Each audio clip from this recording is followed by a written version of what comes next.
And welcome back to Patience is a Virtue, the YouTube channel all about futures wagering on sports. My name is Andrew, and today we're going to be taking a look at a market in the NBA's Eastern Conference Finals between the Indiana Pacers and the New York Knicks. The Knicks just eliminated the Boston Celtics in 6 games last night, so the lines for the conference finals are up, and I found a bet that is a little bit juiced, but I think it still has some value with the number, which is for the series to go over 5.5 games. Now, as of this recording, the best number that I can see at the common sports books is minus 165 at DraftKings. So this is going to be the second year in a row that the Pacers and the Knicks have met in the playoffs, with Indiana winning in 7 last year. Now, on paper, the Knicks may have a little bit more of a talented roster, but right now the Pacers are playing just about as well as anybody in the playoffs. And I think that definitely gives them a shot to win this series.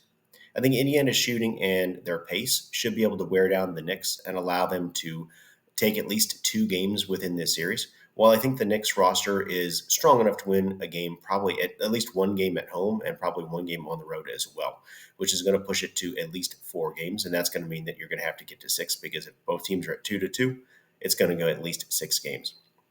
I really don't see much that's going to separate these two teams. So I do expect this to reach at least the 6 game limit, or at least the 6 games, which means it's going to cash this bet.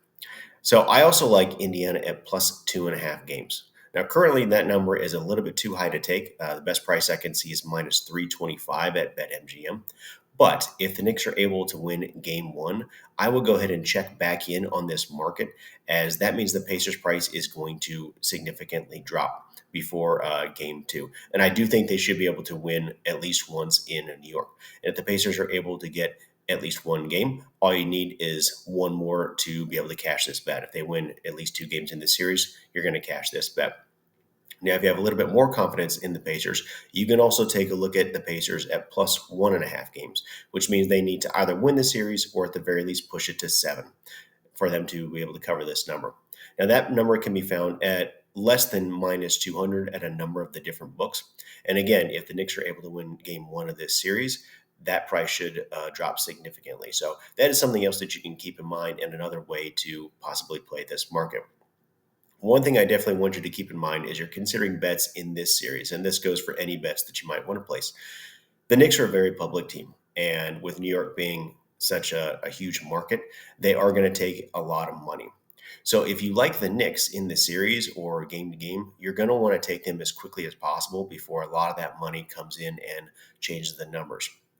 And you're going to lose some value that way. However, if you like the Pacers, you might want to actually wait until you're getting closer to game time, or in this case, closer to when a series is going to start.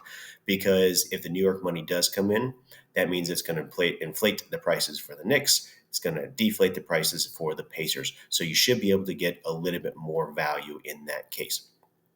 Again, this trend goes a lot more for individual game to game as opposed to futures, but it is something to keep in mind as you're looking at markets that you might want to place. Now, if you don't want to place a bet on a specific team in this series, but you do agree that it could go a little bit longer, I have another option for you. You could also consider taking a bet on the exact games market. This is going to be called something different at each of the different books, but basically you're looking at it's going to end. You're looking for a bet that's going to end in a specific game. Now, for me, as I think it is going to be a longer series, the best price I can see is plus 220 at DraftKings, and that is for the series to end in game 6, and also plus 220 for the series to end in game 7. They actually have the price for both game 6 and game 7. Now, if you've watched my very first video that I put out a couple weeks ago, you'll know that I like to play futures markets from an arbitrage angle. Basically, I would like to bet both game 6 and game 7. And that way, as long as it goes at least that far, I know that I'm going to make a profit, right? And since they're both at the same price, you don't even have to worry about splitting up your unit size or trying to figure out a way to even that out. You can just bet the exact same amount and you're going to win the exact same amount, right? It's, however, if you don't want to place 2 bets, because again, you are doubling your risk in that sense, I would say just place a bet on the series ending in game 6. That is going to give you the freedom to either hedge in game 5 if one team is up 3-1 and you think they're likely to win that 5th game, or excuse me, the 5th game. I would just go ahead and you can hedge that way because you're already covered with game 6. If it's looking like it's going to go a little bit longer, you have the opportunity, if it makes it to game six, you can hedge about it going to game seven. So if you just want to take one bet, definitely make it game six, because that's going to give you an opportunity on either side of those games. So that's just another way that you can play this market if you want to.